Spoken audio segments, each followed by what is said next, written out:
హైదరాబాద్ నగరం మహిమాన్విత ఆలయాలకు పెట్టింది పేరు. ఈ మహానగరంలో ఎన్నో ఆలయాలు వెలిశాయి. ఆషాఢమాసం రాగానే భాగ్యనగరం ముఖానికి పసుపు పూసుకుని పోతురాజుల విన్యాసాలు, శివసత్తుల పూనకాలతో పులకించిపోతుంది. అన్ని ఆలయాల్లో బోనాల వేడుకలు అంగరంగ వైభవంగా జరుగుతాయి.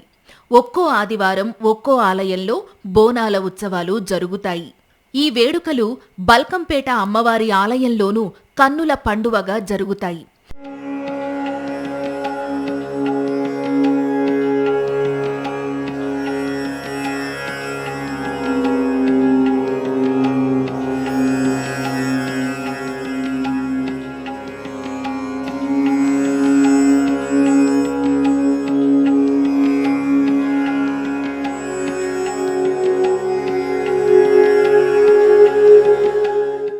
రేణుకా ఎల్లమ్మ ఆలయంలోని మెయిన్ ఎంట్రన్స్ వద్ద ఉన్నాము. ఇక్కడ చూడొచ్చు, మనం బోనాలు తెచ్చే వాళ్ళందరూ కూడా శాఖ పోస్తున్నారు. కొందరు కళ్ళు శాఖ పోస్తారు, కొంతమంది పెరుగుతో తెచ్చిన శాఖను పోస్తారు, ఇంకొంతమంది బెల్లం నీళ్ళతో తెచ్చిన శాఖ పోస్తారు అనమాట. ఎవరు బోనం తెచ్చినా కూడా ఇక్కడ శాఖ పోసిన తర్వాతే అమ్మవారికి బోనం అనేది తీసుకెళ్తూ ఉంటారు.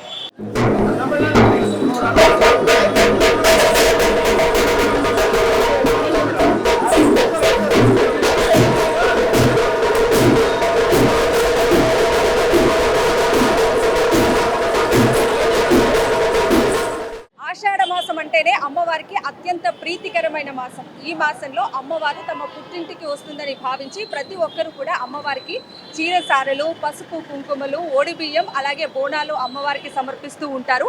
అలా అమ్మవారికి బోనాన్ని సమర్పిస్తే సకల శుభాలు కలుగుతాయని భక్తులు విశ్వసించి ఎంతో నియమనిష్టలతో, భక్తి శ్రద్ధలతో అమ్మవారికి బోనం సమర్పిస్తూ ఉంటారు. మనం ఇక్కడ చూడొచ్చు, ఆడబిడ్డలు అమ్మవారికి బోనం తీసుకొచ్చిన సిచ్యువేషన్ మనం చూస్తున్నాం. ఎక్కడి నుంచి వచ్చారండి? సికింద్రాబాద్. ఎవ్రీ ఇయర్ బోనం చేస్తారా? లేదు, ఇది మా మొక్కు. మొదటి బోనమా? యా, అవును. ఓకే. ఈ టెంపుల్ ఇంతకు ముందు విజిట్ చేశారా? ఫస్ట్ అంతకు ముందు విజిట్ చేసినాం. మొక్కు ఏమైనా తీరుస్తున్నారా? అవును, మా డాడీ కోరుకున్నారు, సో అందుకని ఇంకా ఈసారి కుదిరింది మాకు. సో అట్లా ఆషాఢం అనేది స్పెషల్గా ఏం లేదు, జస్ట్ మొక్కు తీర్చని కానీ అంతే. ఓకే. ఎప్పుడైనా విజిట్ చేశారా ఈ టెంపుల్? చాలాసార్లు విజిట్ చేసినాం. చాలా మహిమ గల తల్లి కదా, ఏం కోరిన కోరికలు తీర్చే కొంగు బంగారం కదా అమ్మ. అవును, పవర్ఫుల్ దేవత యాక్చువల్గా. సో ఏ కోరికైనా తీరుస్తారని అంటారు, అందుకే డాడీ మొక్కుకున్నారు. బోనం బరువుగా ఉందా? చాలా బరువు. ఓకే. నీకు? స్వప్న. ఎక్కడి నుంచి వచ్చారు? సికింద్రాబాద్. Same sisters. రెండు బోనాలు తీసుకొచ్చారా ఇంటి నుంచి? అవును. ఓకే. అమ్మవారికి ఇట్లా బోనం సమర్పిస్తే ఎట్లాంటి శుభాలు కలుగుతాయి అనుకుంటారు? చాలా మంచిగా అవుతుందని అనుకుంటాం. ఎవ్రీ ఇయర్ వస్తూ ఉంటారా?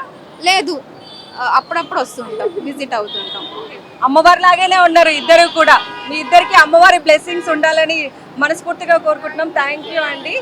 ఆషాఢ మాసంలో అమ్మవారికి బోనం సమర్పిస్తే సకల శుభాలు కలుగుతాయి అని చెప్పేసి ప్రతి ఒక్క ఆడబిడ్డ కూడా అమ్మవారికి బోనం సమర్పిస్తుంది. ఎంతో భక్తి శ్రద్ధలతో, నియమ నిష్టలతో అమ్మవారికి బోనాన్ని తీసుకొచ్చిన పరిస్థితిని చూస్తూ ఉన్నాం. బోనాల సందర్భంగా అమ్మవారి కళ్యాణోత్సవం అంగరంగ వైభవంగా జరుగుతుంది. ఉత్సవాలను తిలకించేందుకు నగరవాసులతో పాటు చుట్టుపక్కల జిల్లాల నుంచి భక్తులు తండోపతండాలుగా తరలివస్తారు. అమ్మవారిని దర్శించుకుని మొక్కులు చెల్లించుకుంటారు. బల్కంపేట ఎల్లమ్మ ఆలయంలో ఆషాఢమాసంలో నెల రోజులు బోనాలు ఉత్సవాలు అంగరంగ వైభవంగా జరుగుతాయి. అమ్మవారికి ఆది మంగళవారాలు ఎంతో ఇష్టం.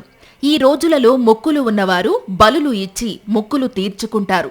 ఆషాఢమాసంలో భక్తులు అమ్మవారిని సొంత బిడ్డగా భావించి బోనం పెట్టి ఒడిబియ్యం పోస్తారు. చీర సారెలతో అమ్మవారిని కొలుస్తారు.